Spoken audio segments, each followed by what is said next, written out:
Hello guys, welcome back to my YouTube channel. In today's video I'm going to be showing you how I created this birthday poster right here in Photoshop. As usual, all the assets I'm using to make this will be made available in the description box, so do have to download them and design along with me. Also, the PSD file will be made available for those of you that want it, and as usual, do have to like the video, drop a comment, share the video to designers you know need it, and of course subscribe because more amazing content is going to be coming your way. And without talking so much, let's get right into the video. So the first thing I'm going to do is to click on new file to create a new basically create a new file, right? To create a new workspace, and we're going to set our canvas. So we'll change this to pixels. I'll make it 1080 by 1440 pixels. Click on artboards, make the resolution 72 because it's for screen, not for print, and you can leave your other settings just like this and click on create. Alright, so right here we have our workspace created. Okay, so the first thing that I want to do is to bring in the background that will sit on top of the white layer, which is this one here. I'll just drag it in. Right, I'll drag it in like this. I'll click on OK, but I'm actually going to hide it for now. We won't be using it for now. I'll select my rectangle tool. I'll hold shift while I'm dragging to make it a square, to make it a perfect square. Alright, and then I'll centralize it. I'll take it down a bit. I'll select my rectangle tool. I'll drag one of these anchor points to make it rounded. Okay, so you can see what we have. Alright, I actually want to make it bigger, so I'll press Ctrl T. I'll press press Ctrl T, and I'll make it bigger like this, and then I'll round it off more. Alright, so we have this. Basically, I'll press Ctrl T, let me reduce it just a little bit.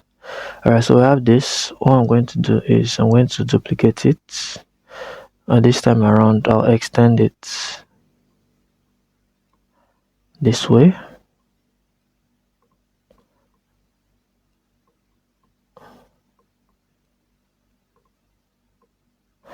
Alright, so we have this and we have this. Alright, so I'm going to hide the one that is a complete circle, and I'll just leave this one that is like a rectangle. Okay, the one that is like a rectangle, I'll still duplicate it again. Each time around I'll remove the fill and I'll add a stroke of 1. I'll press Ctrl T, and then I'll expand it like this.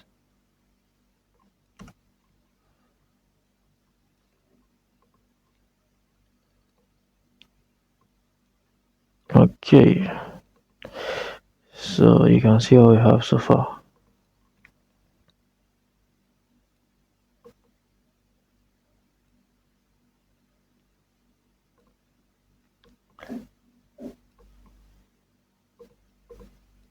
Alright, so you can see what we have so far. I hope you're still following. Now the next thing I'll do is to select this rectangle one, and I'll grab this background image and I'll drop it in. Okay, I'll press Ctrl T,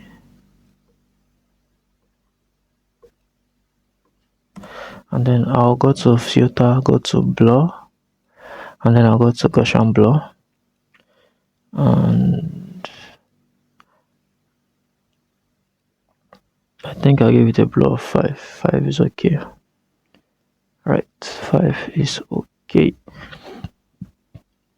Once that is done, I'll go and bring in our main image, which is this.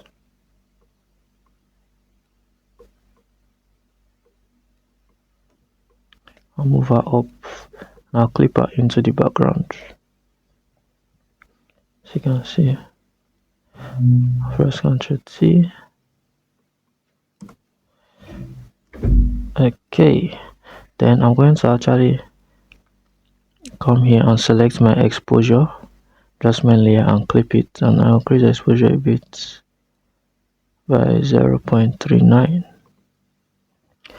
Okay, as you can see what we have. Then on top of the exposure,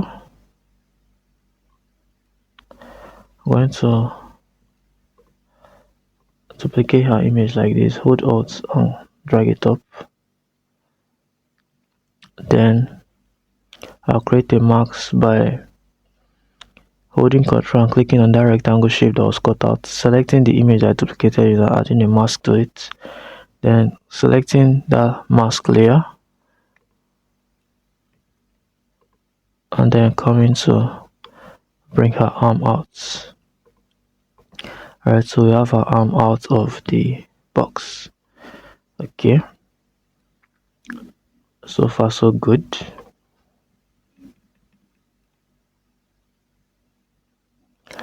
Okay, now the next thing I'm going to do is to bring in our second image, which is this. I'll flip it around. I don't know, I hope my voice is audible enough. I just actually woke up from sleep, so I'll flip it. I'll just position image something like here, something like this. Alright, and then I'll duplicate it under that duplicate. I'll click on FX and click on color overlay. Not color over, okay, yeah, color overlay. I'll add a white color overlay.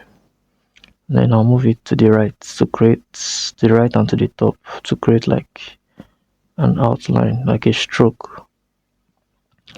Okay, another way to do it is to just add a stroke, right? But I just sometimes prefer to do it this way. Okay, so that is done. Okay, next thing I will do is, now remember this rectangle, this black rectangle. Okay, select your text tool and click on it, click on the edge, and you see that you cannot write text around it. So that's the reason I created it, so that we can wrap text around it. So the text I want to wrap around it is name. So I've pasted in her name. Now I can hide that rectangle and I can change the text to black. Okay, I'll press Ctrl T for the text and then I'll flip it. Alright guys, so I figured it out. So you have your rectangle here, select your text tool and click on it, then you paste your text in, press escape. You cannot hide the rectangle. Press Ctrl T on your text, rotate it around like this. Okay, you can see that the text is upside down, so press Ctrl T and then click on this flip button, click on OK, and you can see that it has now flipped inside. Now we can now rotate it again, so you can see the text is on the inside. Now we can now press Ctrl T, hold Alt and increase a bit, press Ctrl T, hold Alt and increase a bit. Alright, so you can see that the text is exactly how we want it. So we can now, I can now unhide her name so that I'll now know how to position. I can unhide her image rather, so I'll know how to position the text. So I think I'm gonna increase the text size to 60, or rather let's make it 72. Okay, then I'll rotate it further like this.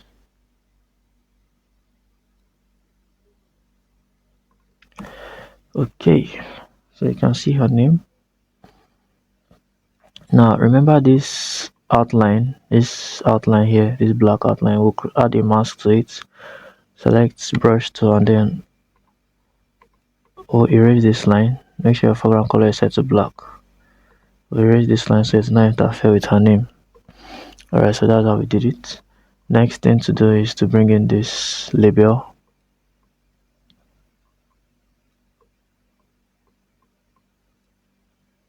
Yeah, bring in this label, reduce the size.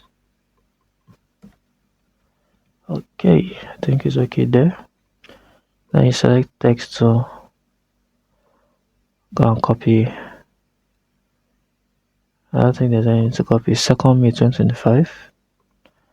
Rather 2026.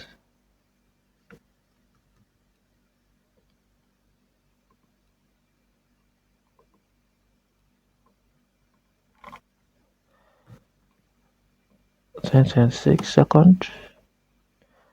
You're basically just writing texts.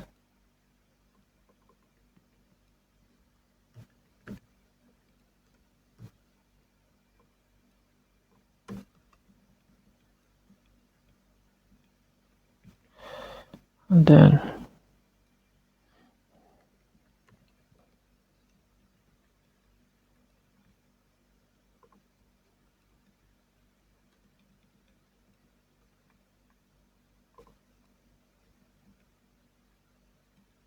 okay, so we have our dates locked in.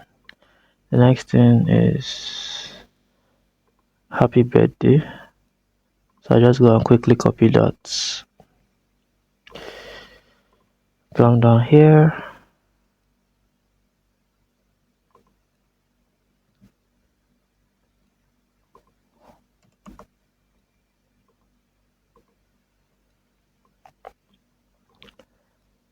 Rather,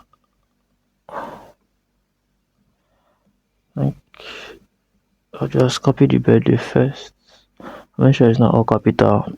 And I'll change the fonts to last Christmas. Make sure the line spacing is 0.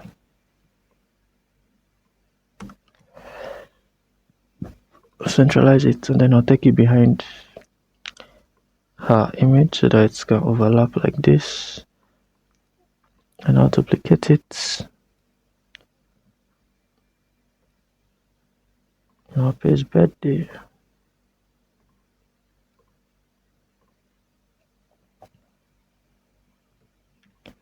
I'll reduce the size of the birthday like this. Just place it somewhere here. So we have happy birthday, Pastor Manchester, 2nd May. So the last thing is just a bunch of information at the bottom, which I'll just go ahead and copy.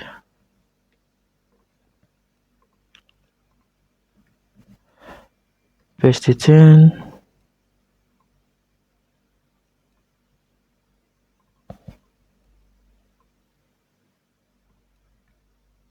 Select the text tool. Change the font back to DM Sans. This time make it regular.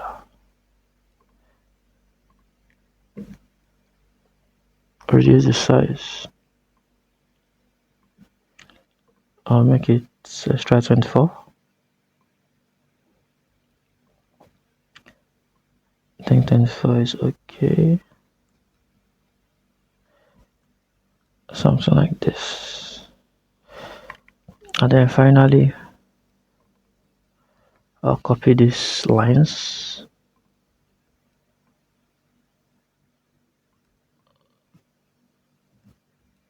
Right there.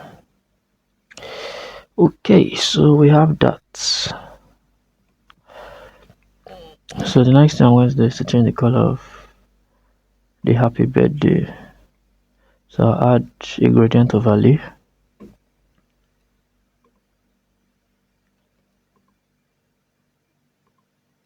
So the dark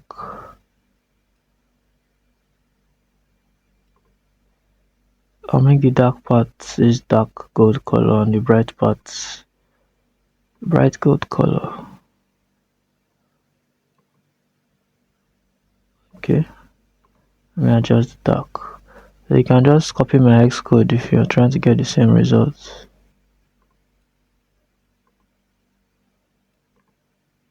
Okay, I'm not going to spend too much time on it. You can take your time to get the perfect gradient. I'll duplicate it to the happy birthday and I'll duplicate it to her name as well.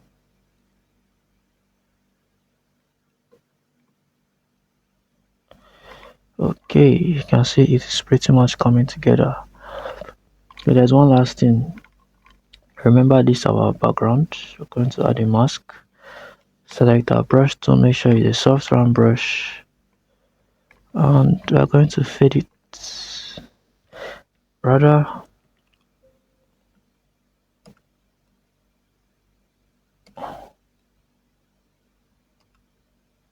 we'll make the mask black, and then we can now make our foreground color white and just softly bring in some parts that we might want, and then we can softly erase those parts a bit. We don't want it to be too obvious.